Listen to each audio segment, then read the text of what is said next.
अभय चौटाला कह रहे हैं कि आपके ऊपर केस करेंगे। कोर्ट में वो जाते हैं तो हम साबित कर देंगे। जतिन भाई, मैं आपको भगवान बुद्ध को साक्षी मान के कह रहा हूँ। अजय चौटाला जब राजस्थान में थे तो क्या परमिशन लेनी पड़ती है दूसरे राज्य में जाने के लिए पुलिस को? आप मतलब कैसे वहां पर पुलिस, अब कोई आदमी हरियाणा से तुरंत भाग रहा है और तुरंत राजस्थान में एंटर कर रहा है, उसने 1 मिनट में आप कैसे बताएंगे उसको? केस तो रेलवे का था। हाँ, और पकड़ने चली गई पुलिस। ऐसा दुख होता है कि हरियाणा में आया और मैं विवादों से जुड़ गया। पावर और कानून के टकराव में कानून ज्यादातर हार जाता है। कानून, संविधान, लिखी हुई किताब एक कागज की तरह है, उनमें कोई शक्ति नहीं होती। आपके साथ गलत हुआ तो आप कोर्ट क्यों नहीं गए? तो ये बहुत पावरफुल फैमिली है, दबंगई में फेमस है, वो मारने पीटने के लिए फेमस है। Chaudhary Devilal deputy prime minister rank के हुए आदमी, और उन्होंने गवर्नर को पीटा, मुंह काला किया, थप्पड़ मारा। मेरे को भी सैकड़ों पुलिस वाले थे, सैकड़ों लोग थे चौटाला गांव में, सबके सामने मारा। आपको किसी ने नहीं बचाया? आज आपके पास अगर कोई केस करता है, कोई पुलिस वाला, कुछ है आपके पास साथ खड़ा होने? मेरे पास तो वो जो पजामा है जिसपे खून लगा आ गया था, वो भी है। तो क्या ये दो ही आपकी पूरी जिंदगी में रहे कि जिन्होंने विवाद पैदा किया, या कुछ और भी था? एक तरह से मैं जिंदा शहीद हूँ, मुझे हलाल किया गया, धीरे धीरे मारा गया। आत्महत्या का विचार मुझे कई बार आया था, मेरी वाइफ ने मुझे कई बार रोका, आप ऐसा मत करो। और मेरे गुरुजी ने,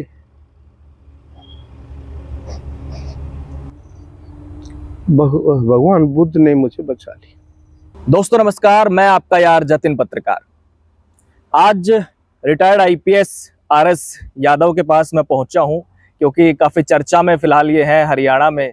अभय चौटाला को लेकर इन्होंने एक बड़ा दावा किया, हालांकि उसके बाद अभय चौटाला ने नोटिस देने की बात भी कही है, मानहानि का दावा, डेफेमेशन का दावा 100 करोड़ रुपए का। साहब, मैं सबसे पहले आपका स्वागत करता हूँ। नमो बुद्धाय। साहब, मैं आपसे एक सवाल करना चाहता हूँ। ये तो सबने देखा कि आपने अभय चौटाला को लेकर एक दावा किया कि आपके साथ मारपीट हुई है, केस को लेकर के बदला लिया 4-5 साल के बाद उस केस का। लेकिन अब अभय चौटाला कह रहे हैं कि आपके ऊपर केस करेंगे, तो कहीं एक डर किसी बात का? नहीं जतिन भाई, कोई बात का डर नहीं है, क्योंकि जैसे कि हमारे उपनिषदों में लिखा है, सत्यमेव जयते नान्यतम, सत्य की जीत होती है, ना कि झूठ की। मैंने जो मेरे साथ हुआ है वो ही बोला है। एक्चुअल उन्होंने फिजिकल टॉर्चर किया है और कोर्ट में वो जाते हैं तो हम साबित कर देंगे। हमारे पास सब तरह के ओरल एविडेंस भी हैं और डॉक्यूमेंट्री एविडेंस भी हैं, सब तरह के साइंटिफिक एविडेंस वगैरह है, हम साबित कर देंगे कि हमारी पिटाई हुई है। मेरे दिमाग में एक सवाल आया साहब, ये 2000 के आसपास का ये मामला है जो आपने बताया, 2003 का। उसके बाद करीब 22 साल हो गए। मतलब ऐसा क्या हुआ कि अभी आपको ये बयान देना पड़ा, ये उजागर करना पड़ा, अगर आपके साथ ऐसा हुआ है तो? हाँ, और अभय चौटाला साहब ने भी बोला है कि ये इसके पीछे कोई षड्यंत्र है, उसका भी जवाब मैं देता हूँ। वो करें कि शायद बीजेपी, कांग्रेस या जजपा मेरे खिलाफ कोई राजनीतिक षड्यंत्र कर रही है, इन लोगों का ग्राफ बढ़ रहा है, उसको रोकने के लिए। ऐसी कोई बात नहीं है। दूसरी बात, तो कुछ लोग ये भी कह रहे हैं कि आरएस यादव कोई एमएलए एमपी की टिकट लेने के लिए ऐसा कर रहे हैं। तो जतिन भाई, मैं आपको भगवान बुद्ध को साक्षी मान के कह रहा हूँ कि ऐसी कोई योजना नहीं थी, ना ही है, ना ही मुझे बीजेपी ने, ना ही कांग्रेस ने, ना ही जजपा ने इसके लिए कोई स्पॉन्सर किया है कि आप ऐसा बोलो तो हम आपको टिकट दे देंगे या कोई और कुछ कर देंगे। ऐसा कोई इसके पीछे कुछ नहीं है। ये मेरे दिमाग में भी ये सवाल आया था क्योंकि पहले भी आप राजनीति से जुड़े हुए हो। हाँ, नहीं, मैं बताता हूँ आपको। 28 फरवरी 2022 को मैं गुजरात से रिटायर होके आया और लगभग 3 साल से ज्यादा हो चुके हैं। और मुझे धर्मेंद्र कवारी मेरे मित्र हैं, उनके फादर और दादा दोनों ये पुलिस में थे। तो वो रिटायर होने के बाद से ही कह रहे थे जी आप अपने पूरी जीवन की कहानी पॉडकास्ट में करना चाहता हूँ, आपको जन्म से लेकर आज तक, खासकर पुलिस कैरियर में कैसे अनुभव रहे, ताकि पब्लिक इंटरेस्ट में वो पब्लिक डोमेन में आए और गुड गवर्नेंस के लिए वो काम आए, राम राज्य भारत में हो। इस तरह की जो कंसेप्ट है, मोदी जी की भी कंसेप्ट है कि भारत में हम राम राज्य लाएंगे, तो उसमें चीजें जो एक्सपीरियंस के बेस पे वो काम आए, जनता के डोमेन में आप डालो। मैं उनको कहा साहब 2024 के चुनाव हो जाने दो, लोकसभा विधान, नहीं तो लोग सोचेंगे इसके लिए टिकट की इच्छा होगी। तो मैंने उनको इंटरव्यू देने में 3 साल लगा दिए, और अब जो मैं इंटरव्यू दे रहा हूँ उसके बाद भी जो अगला चुनाव है 2000 जतिन भाई 2029 में है, तो 4 साल में इस इंटरव्यू का इफेक्ट भी खत्म हो जाएगा। हर चीज टेम्परेरी है, भगवान बुद्ध बताते हैं, चर्चा में आने तो ज्यादा कुछ इसका लॉस किसी को होने वाला नहीं। लेकिन और मेरे को पर्सनली एक्चुअल में कोई मैं तो भगवान बुद्ध की शरण में हूँ। मैंने सब कुछ अर्श से फर्श तक पूरा देख लिया है संसार, तो यानी कि बहुत पावर में भी हम अच्छे पावरफुल एसपी रहे हैं, और काफी बड़े बड़े काम हमने किए। लेकिन ऐसी कोई पॉलिटिकल डिजाइन नहीं है। इतना जरूर है कि मैंने खुद 6 अप्रैल 2024 को बीजेपी ज्वाइन कर ली थी यहाँ बहरोड में, भूपेंद्र यादव जी के कहने से। मैं बीजेपी के लिए थोड़ा बहुत कार्य करता हूँ, वो इसलिए कि भारत में जो इस्लामिक आतंकवाद है उसको मोदी जी और योगी जी जैसे ही रोक सकते हैं। जो इंडियन नेशनल कांग्रेस है वो मुस्लिम अपीसमेंट पॉलिटिक्स करती है। आज़ादी में के टाइम 15 लाख हिंदू मार दिए गए, 25% मुसलमानों को 33% जमीन दे दी गई। उसके बाद भी यहाँ पे प्राइम मिनिस्टर नेहरू को सारे मुसलमानों को पाकिस्तान उस टाइम भेज देना चाहिए था, तो ये समस्या खत्म हो सकती थी। तो इस वजह से ये जो अभी दिल्ली में ब्लास्ट हुआ, उरी में हो रहा है, कभी पठानकोट हो रहा है, कभी ये जो है ताज होटल में हुआ, यानी कभी पार्लियामेंट पे हुआ, ये लोग पाकिस्तान कहाँ मान रहा है, और उसमें इंडिया के मुसलमान भी बहुत लोग उनका साथ देते, अदरवाइज पॉसिबल ही नहीं है ये। चलिए मैं एक बार वापस मुद्दे पे आता हूँ, क्योंकि आपने कहा कि गिरफ्तारी जब दिखाई अजय चौटाला जब राजस्थान में थे, तो क्या परमिशन लेनी पड़ती है दूसरे राज्य में जाने के लिए पुलिस को? आप मतलब कैसे वहां पर पुलिस देखो राष्ट्रपति को नहीं पकड़ सकती, वो स्टेट ऑफ हेड है, उसको गवर्नर को भी स्टेट ऑफ हेड है, उनको नहीं पकड़ सकती। बाकी के लिए अरेस्ट के लिए जो प्रोसीजर है वो पुलिस अरेस्ट कर सकती है। एमएलए को पकड़ते हुए लोकल पुलिस को और स्पीकर को बताना होता है, वो हमने बता दिया था।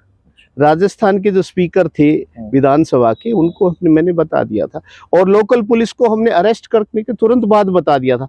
अब कोई आदमी हरियाणा से तुरंत भाग रहा है और तुरंत राजस्थान में एंटर कर रहा है, उस 1 मिनट में आप कैसे बताएंगे उसको? तो अरेस्ट करते ही हमने दोनों को इन्फॉर्म कर दिया था।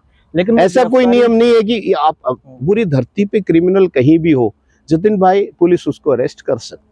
लेकिन उनकी गिरफ्तारी शायद जो दिखा रखी है कागजों में, वो सिरसा की दिखाई हुई है, ऐसा कुछ भी है? ना ना ना, ऐसा कुछ नहीं। तो मैंने बयान सुना ना ना ना ना, ऐसा कुछ नहीं, गिरफ्तारी वही की है।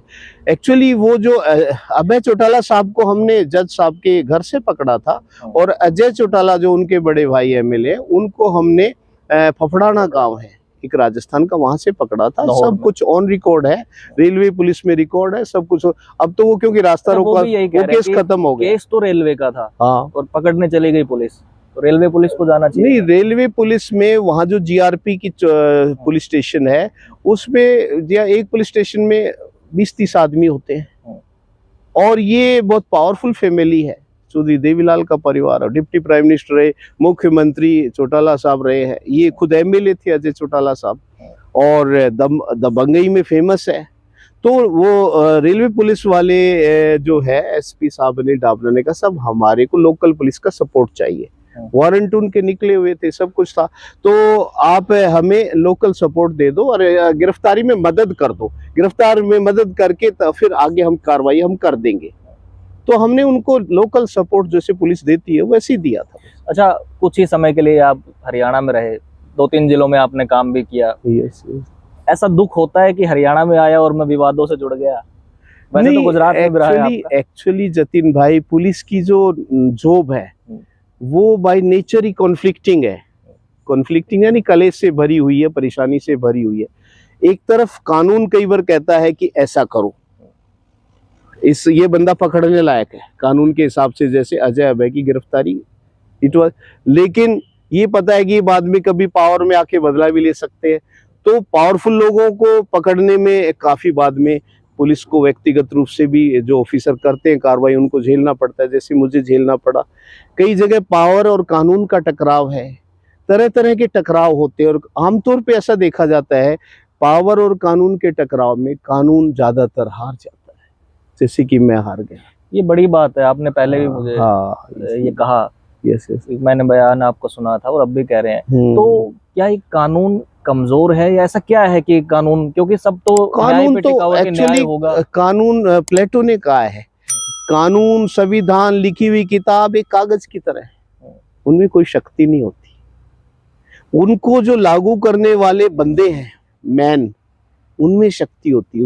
इसलिए उन्होंने कहा कानून आप कितने अच्छे बना लीजिए, कभी भी गुड गवर्नेंस नहीं आएगी। प्लेटो ने कहा गुड गवर्नेंस कब आएगी, जब कानून को लागू करने वाले एनलाइटेंड रूलर होंगे, किंग फिलोसोफर होंगे, एनलाइटेंड रूलर होंगे, यानी कि सारे जैसे बड़ी बड़ी जो एग्जीक्यूटिव पोस्ट है, मिनिस्टर्स हैं, आईएएस है, आईपीएस, इनको एग्जीक्यूटिव बोलते हैं, ये भी एनलाइटेंड होंगे, यानी पढ़े लिखे समझदार, विवेक से स्थित प्रज्ञ, उसकी संस्कृत या हिंदी स्थित प्रज्ञ हो सकती है। जो स्थित प्रज्ञ विवेकवान होंगे, जो कि कामी क्रोधी लोभी लालची नहीं होंगे, ऐसे लोग जब वो राज चलाएंगे, चाहे वो एग्जीक्यूटिव में, और वो लॉ मेकर्स भी अच्छे होंगे, एमएलए एमपी लोग जो कानून बनाते हैं, और जुडिशियरी में भी अच्छे जज होंगे, एनलाइटेंड होंगे, वो भी मान लो करप्ट या कामी क्रोधी लोभी नहीं होंगे, करप्ट नहीं होंगे, तो ही प्लेटो कहते हैं आप गुड गवर्नेंस या रामराज्य ला सकते हैं।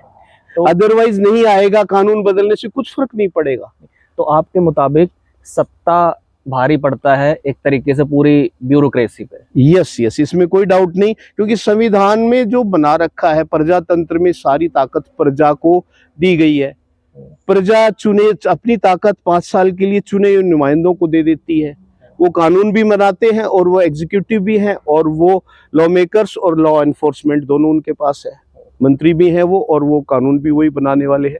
और उनके नीचे जो सिस्टम आता है, मशीनरी जैसे आईएएस आईपीएस वगैरह, वो उनके नीचे है मशीनरी टू हेल्प देम। तो इसलिए उनको ऊपर रखा गया, वो इनकी बदली, ट्रांसफर, इंक्वायरी, सस्पेंशन, सब कुछ एग्जीक्यूटिव चुने नुमाइंदों के पास पावर है। तो इसलिए आमतौर पे जो आईएएस आईपीएस है, वो यदि मिनिस्टर का और उनका टकराव होता है, एक चीफ मिनिस्टर का और एक चीफ सेक्रेटरी का टकराव हो जाएगा, तो चीफ सेक्रेटरी हारेगा बेचारा। एक डीजीपी का और एक गृह मंत्री का, जैसे मेरा गुजरात में टकराव हुआ, एसपी का और गृह मंत्री का टकराव होगा तो एसपी हार जाता है। मुझे सस्पेंड करवा दिया, मुझे डिसमिस करवा दिया था, हरीन पंड्या साहब ने सस्पेंड करवा दिया था। आपने जिक्र किया, हाँ, तो हार गया मैं, जबकि मैंने लड़की ढूंढ भी दी थी और वो किडनैपर को बचाना चाहते थे।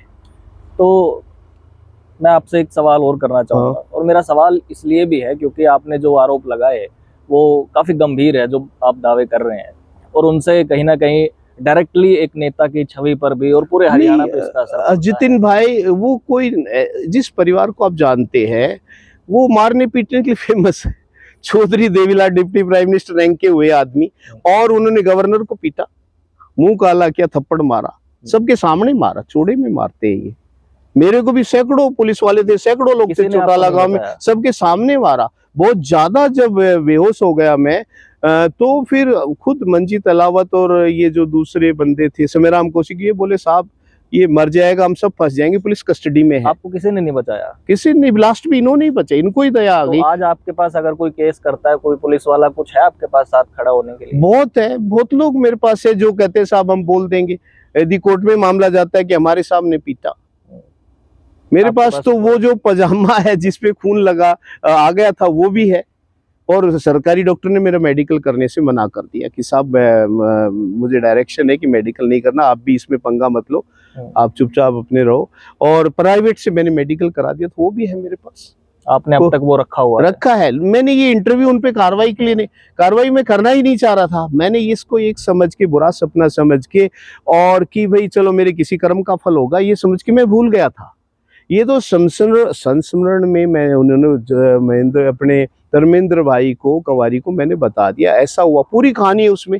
1 मिनट का ये है कि इन्होंने पीटा भी था, ये 86 मिनट के इंटरव्यू में 1-2 मिनट का है कि इन्होंने मुझे जूते मारे, उस पूरी कहानी में। आपका चयन से लेकर, हाँ, तो उसके बाद में अब ये कह रहे हैं कि 100 करोड़ का दावा डालेंगे, तो फिर मैं बचाव में तो कुछ करूंगा, मैं तो कोर्ट में तो जा नहीं रहा। ये कहेंगे तो मैं जाऊंगा। और ये तो पुलिस रिकॉर्ड की बात है कि जींद की पुलिस, सफीदों की पुलिस, वो जो है सिरसा कैसे जा सकती है चौटाला गांव में? वो ड्राइवर गाड़ी लेके गया, वो ड्राइवर से जब इंक्वायरी होगी तो ड्राइवर भी बताएगा साहब ले गए थे मुझे। मैं साहब को मंजीत सिंह अहलावत की गाड़ी चला के ले गया, समेराम कोसी की गाड़ी चला के ले गया। सारे सबूत निकल आएंगे यदि इंक्वायरी होती है इसमें, यदि सीबीआई की जांच होती है या लोकल पुलिस भी इन्वेस्टिगेशन करती है। अच्छा, हरियाणा पुलिस तो सच बाहर आ जाएगा कि एक्चुअल में मुझे ले गए, पिटा गया, सबूत गाड़ी से ही मिल जाएगा। अगर चौटाला परिवार का इतना डर था और एसपी का जो वहां पे थे ट्रांसफर भी कर दिया था, आपको लगाया गया, तो ऐसा आरएस यादव में ही ऐसा क्या रहा कि नहीं मैं तो गिरफ्तार करूंगा ही करूंगा? नहीं, it was just a duty of A police officer.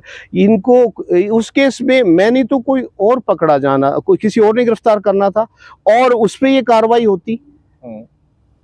यदि मैं नहीं करता वो गिरफ्तारी तो कोई और एसपी करता, या अनिल डावरा साहब करते, या कोई और एसपी करता। मेरा तो कार्डर कैंसिल हो गया था थोड़े दिन बाद और मैं गुजरात चला गया था मई 96 में। केस पेंडिंग रहता तो नया एसपी जाके करता या ये जमानत करवाते, कुछ तो होना ही था। It was not a big deal. सत्ता की चीजें क्योंकि जनता में तो बाहर बहुत ही कम आ पाती, नहीं आ पाती। अधिकारियों को अक्सर पता होता है, वो चाहे आईएएस है या आईपीएस है। लेकिन इसके अलावा मैं हटके एक बात करता हूँ आपसे, क्या ऐसा, क्योंकि आपका जीवन, आपके सामने तो पैसे भी खूब आते हैं, रिश्वतखोरी के भी पैसे आते हैं, ये भ्रष्टाचार कभी खत्म हो पाएगा? आपने जो अपने इतने साल की सर्विस की, क्या आपके पास कभी कोई ऐसा भी मिला कि नहीं अब नहीं, अभी भी भ्रष्ट, सभी भ्रष्ट नहीं है।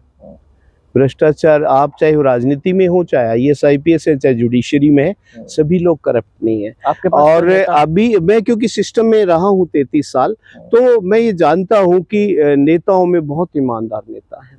जैसे कि हमारे प्राइम मिनिस्टर मोदी है, ईमानदार प्राइम मिनिस्टर है, और वो बेचारे, उनके पास जो, उनका परिवार तो कुछ है ही नहीं, उनके पास जो गिफ्ट विफ्ट भी करोड़ों रुपए की साल में उनको गिफ्ट मिल जाती है। मैं गुजरात में देखता था, 4 साल उनके अंडर काम किया, 2010 से 2014, 2010 से 14 तक मैंने उनके अंडर काम किया, तो उनके करोड़ों रुपए की गिफ्ट वो जनता में वो उनकी बोली लगती है और वो पब्लिक इंटरेस्ट में बच्चों के लिए और वेलफेयर के लिए, हेल्थ एजुकेशन वगैरह के लिए दान दे देते हैं। अच्छे नेता भी हैं। मैं नवीन जिंदल अपने कुरुक्षेत्र के एमपी हैं, पहले भी कांग्रेस में थे, अभी भी, उनका 3 साल पीए रहा 2007 से 10। इतने ईमानदार आदमी पॉलिटिक्स में मैंने देखे नहीं। नवीन जिंदल वेरी ऑनेस्ट पर्सन, बहुत अच्छे ईमानदार नेता है। इवन पुलिस में मैंने बहुत ईमानदार ऑफिसर देखे हैं, गुजरात में भी, हरियाणा में भी। हरियाणा में मैं एडिशनल एसपी रोहतक था, वीएन राय मेरे एसपी थे। इतने ईमानदार, रात को कहते यादव साहब कहाँ हो, तुरंत आओ, निकल लेते रात को ही। और सारे जो बोले रोहतक के जितने भी गुंडे हैं उनकी लिस्ट होती, और सारे गुंडों को रात में उठा के और उनका इलाज करते थे वो। और 10 दिन के अंदर रोहतक की गुंडागर्दी खत्म हो गई थी। अच्छा, आपके ईमानदार, उसमें जुडिशरी में ईमानदार भी देखे हमने। मेरे ससुर थे वेरी ऑनेस्ट जज, माय वाइफ वेरी ऑनेस्ट। मेरी भी एक बार मैंने कहा वाटोटिया साहब का एक केस मामला है, आप कर दीजिए। उनके भाई का कोई इलेक्शन का मैटर था रेवाड़ी में, उन्होंने मना कर दिया। बोले मेरे पापा ने बताया है कि आपने अपने हस्बैंड की भी नहीं सुननी है, जहां तक न्याय का मामला आता आपने ऑनेस्टली काम कर। ईमानदार जज बहुत है। तो जुडिशरी में जो ईमानदारी, उससे काफी बचाव हो रहा है देश का। अच्छे नेता जब तक बचे हुए, देश काफी बच रहा है। अच्छा, समय की अच्छे आईएएस आईपीएस भी है। एक छोटा सा सवाल और लूंगा आपसे, बताइए कि आपने जो जिक्र किया, आपकी सर्विस, पूरी सर्विस शुरुआत से लेकर रिटायरमेंट तक, लेकिन उसमें जो विवादों में आया वो आपका एक गुजरात वाला मसला किडनैपिंग का और दूसरा चौटाला साहब का। तो क्या ये 2 ही आपकी पूरी जिंदगी में रहे कि जिन्होंने विवाद पैदा किया, या कुछ और भी था? नहीं, इन ज्यादा कुछ विवाद नहीं हुए। ये दो क्योंकि एक में तो मैं विक्टिमाइज हो, दोनों में मैं विक्टिमाइज हुआ। जैसे यहाँ पे एक सिंपल अरेस्ट की थी और उसमें मेरी बीटिंग की जरूरत नहीं थी, इनको केस भी बनाना था तो उसमें मुझे पीटने की जरूरत नहीं थी, केस बना के वो कोर्ट देख लेती। और उसमें क्या था कि एक बच्ची की जान खतरे में थी, 3 साल की बच्ची, छोटी बच्ची। जब बच्चा किडनैप हो जाता है, उस समय नेताओं को खास क्वेश्चन रखना चाहिए कि उस टाइम खासकर क्रिमिनल्स की मदद ना करे वो। पुलिस को क्रिमिनल, जैसे उस समय जयसुख शाह और दक्षा शुक्ला, जिनके खिलाफ हमें पूरे सबूत मिल गए थे कि स्कूल से वो बच्ची को 3 आदमी लेके आए थे, नीलेश जाडेजा, जयसुख शाह और दक्षा शुक्ला। तो उसमें नीलेश जाडेजा को ये लोग बस में बिठा के फिर वो भेज देते हैं बड़ौदा वगैरह, फिर बड़ौदा से मुंबई, मुंबई से फिर वो अंबाला आते हैं, अंबाला से राजकोट, इस तरह का उसका ट्रैक था। जो बाद में पकड़ा गया उससे पता लगा। तो वो जो थे, जो छोड़ के आए थे दक्षा शुक्ला, जयसुख शाह, तो उसके पूरे सबूत हमें मिल गए थे।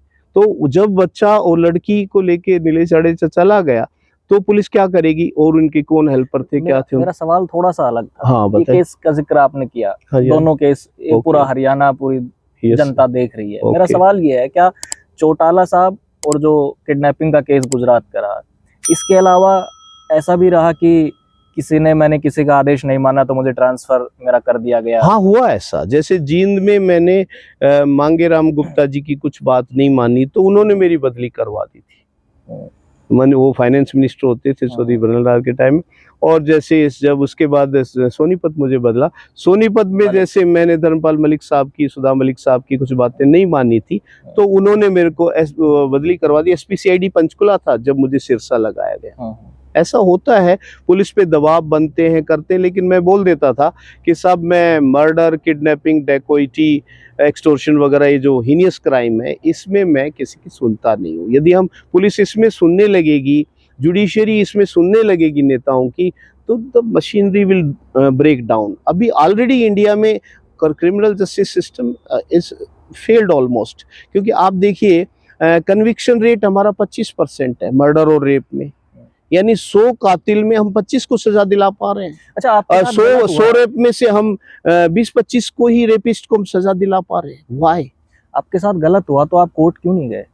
कोर्ट से ही मैं सारा जो कुछ मुझे मदद मिली है, इनेलो का राज खत्म होने के बाद सुनो, कोर्ट में ही गया हूँ। जब मेरे को सस्पेंड, डिसमिस कर दिया गया, मैं जिंदल साहब की नौकरी करी, मैं 10 साल तकलीफ रही मुझे।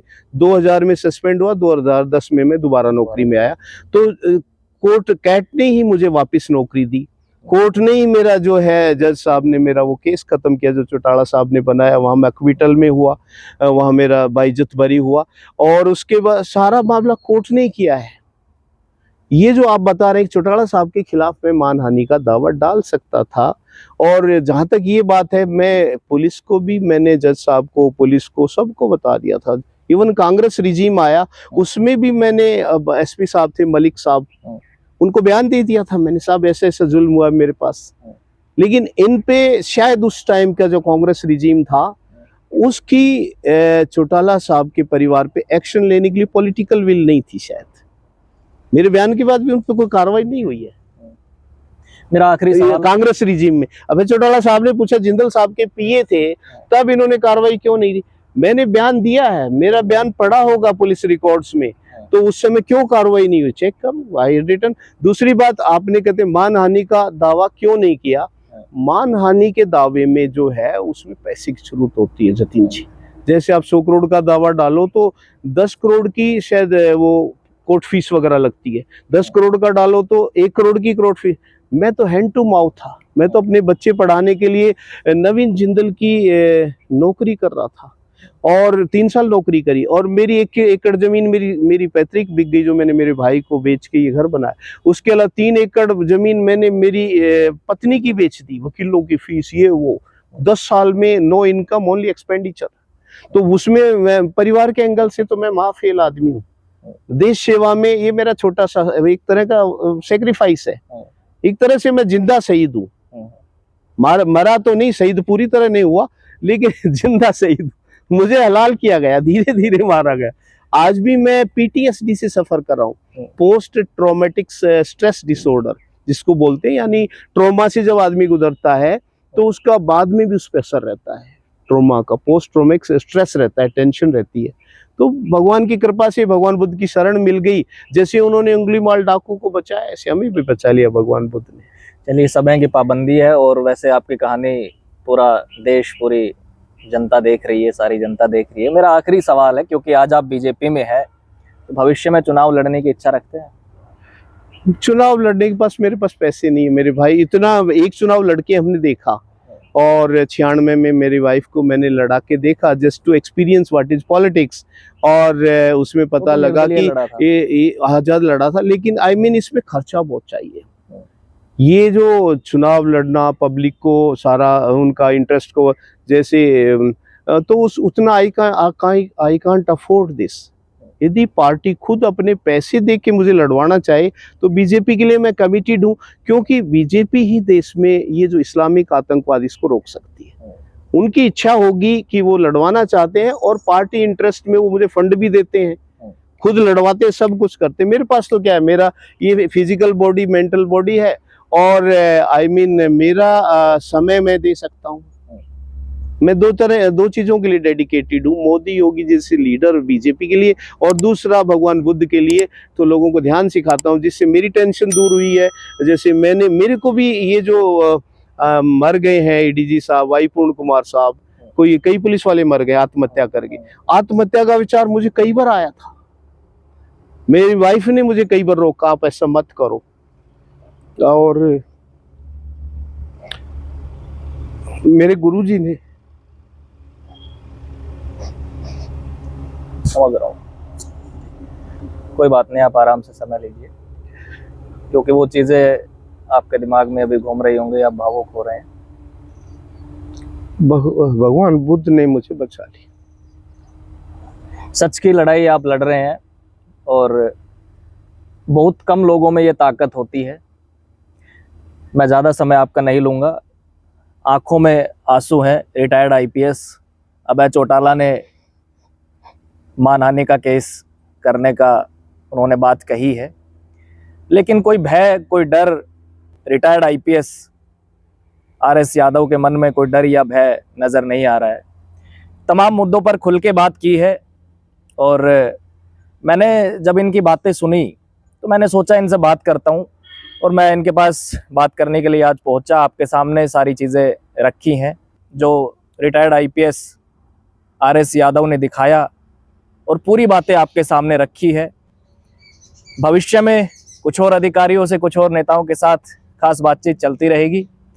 नमस्कार।